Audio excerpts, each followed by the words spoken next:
my amazing people. How are we doing? Ah, I know we are doing fine.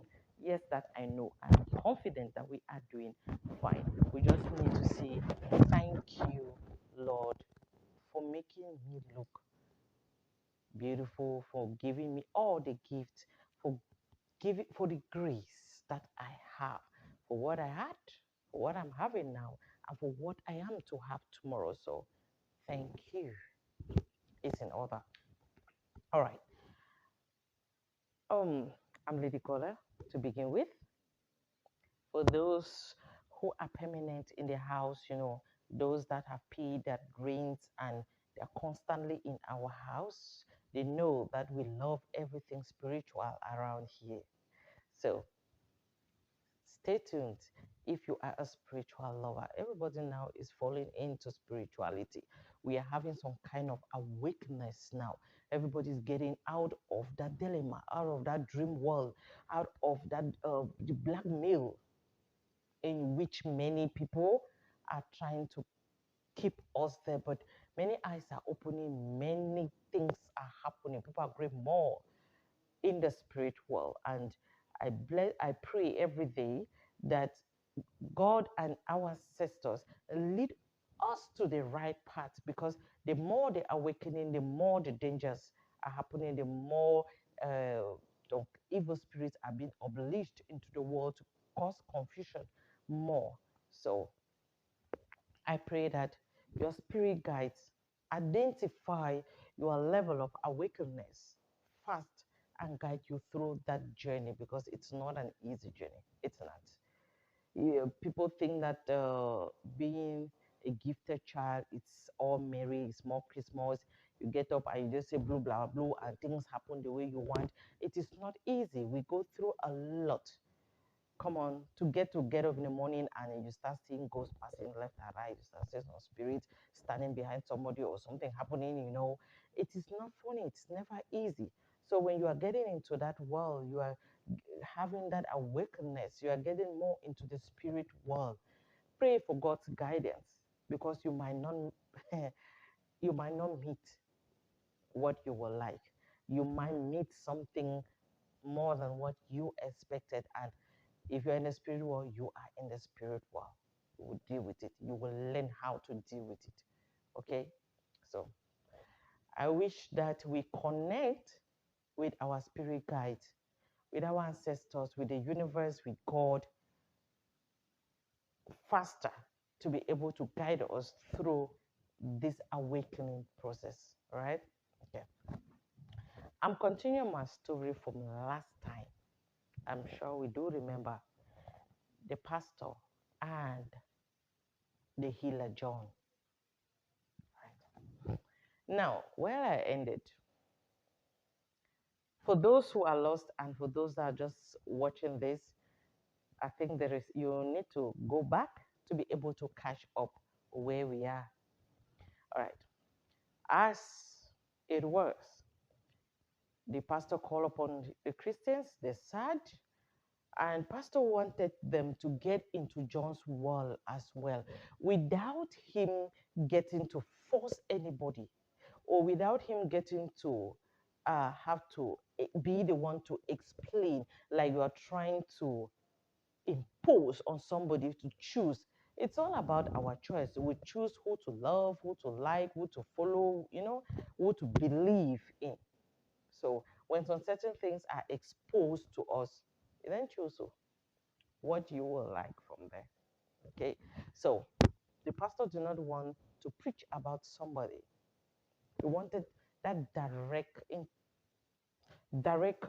contact, so that the Christians will know what exactly who John is and what the difference between healers and preachers. All right, so pastor's wife came, and John identified her crisis. She has been in mourning, and because the pastor's wife lost a daughter some months back, and She has been grieving because of that. So John came up and told her, let's use the name Melanie. Melanie says, I should tell you that this. Melanie says, I should tell you this. Melanie says, don't cry. Melanie says, this. That's just what for life. All right, who told you about this? John laughed and continued with the story. You know, Melanie said this, Melanie said that. And she was broken and cried for a while. She cried. And the Christians, knowing exactly what happened and the pain in which this woman had been in, some few joined her in crying. And afterwards, she was like, she came and embraced John. Oh, I've been waiting for someone to connect me. I'm waiting for my daughter to connect to me and try to give me some messages, but nothing happened. And here you are today. Thank you, thank you, thank you, thank you, thank you, thank you. And she went. The queue was like, okay, next. The whole church wanted to be next. Oh, pastor said, no, no, no, no, no, no, please, one at a time, one at a time. No, hey, I was the first person to, It was supposed to be me, pastor say, yes. If God gives us the strength, John will definitely go through the whole church now. So, all right, people kept coming and messages kept popping in. You know, getting into somebody's privacy without him or she trying to explain, like how some people do, they say, keep your story, write what brought you here, and keep at the receptionist.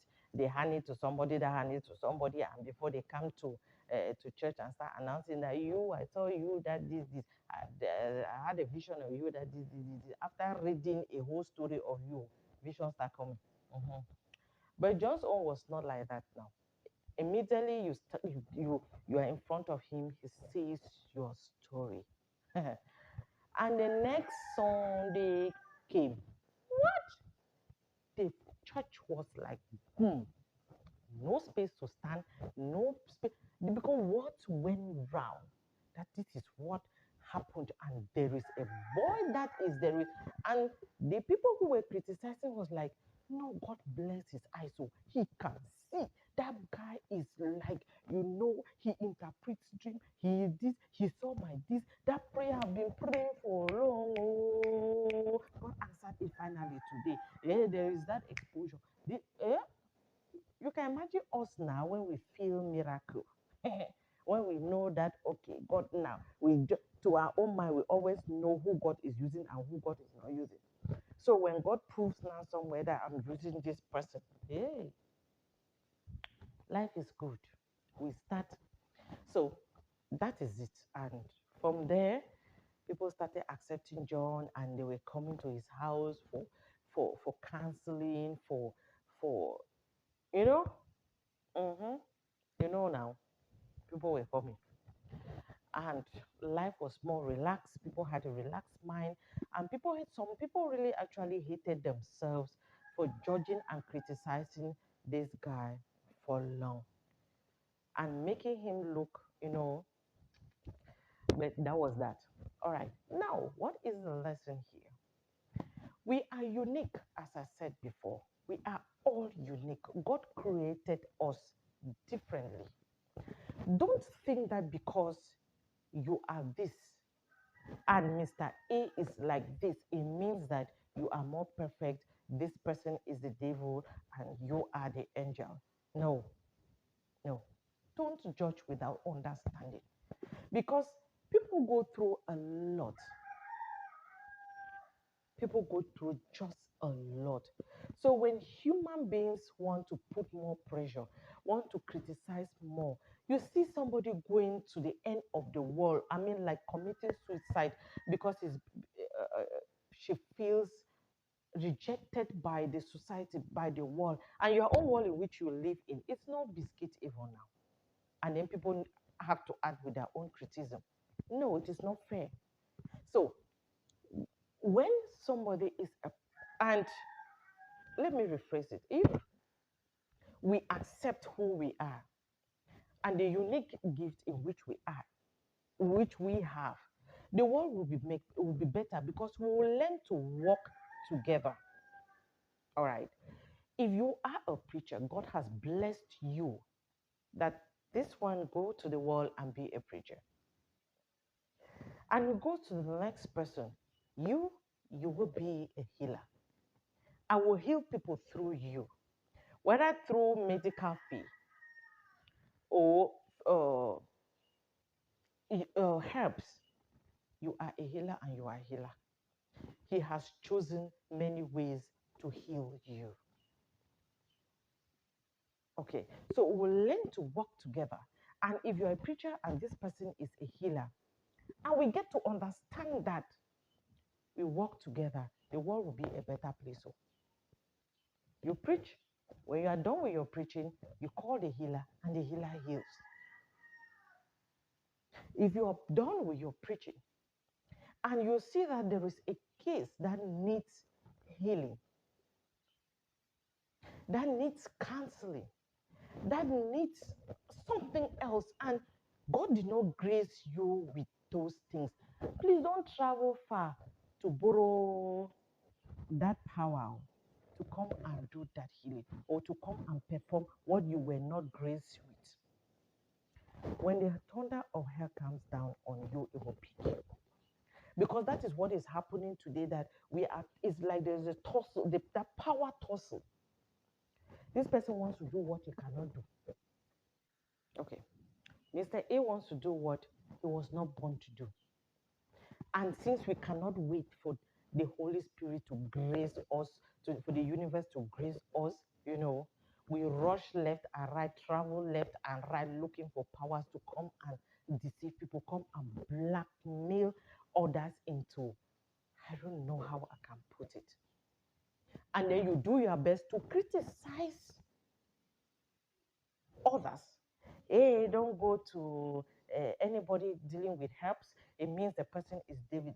It means that person's own powers are from the devil's market. It means the person is this. God has light has nothing to do with darkness. This, that, and that. Darkness must give way for light to come. Light must give way for darkness to come.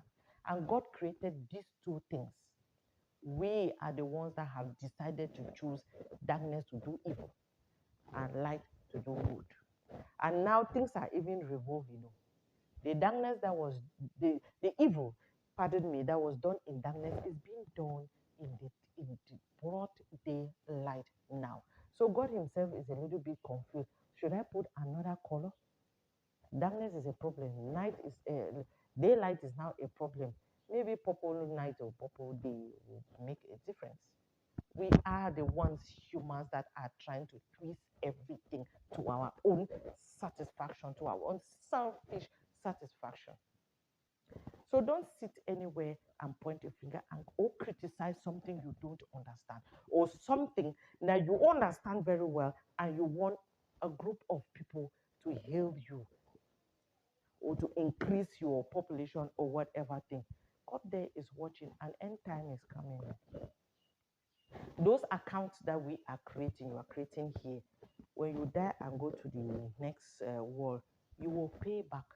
You will get to settle the accounts in which we have created here.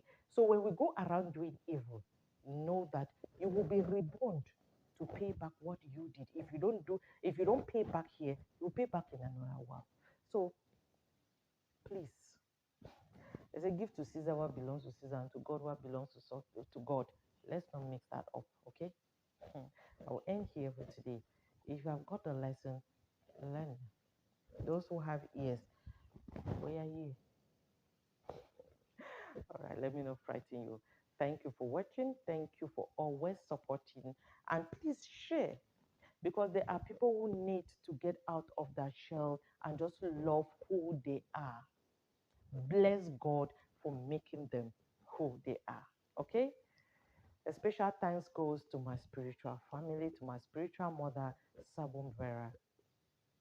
Thank you for the guidance you have always been giving me. All right, my people, thank you again. Until then, and ring. All right.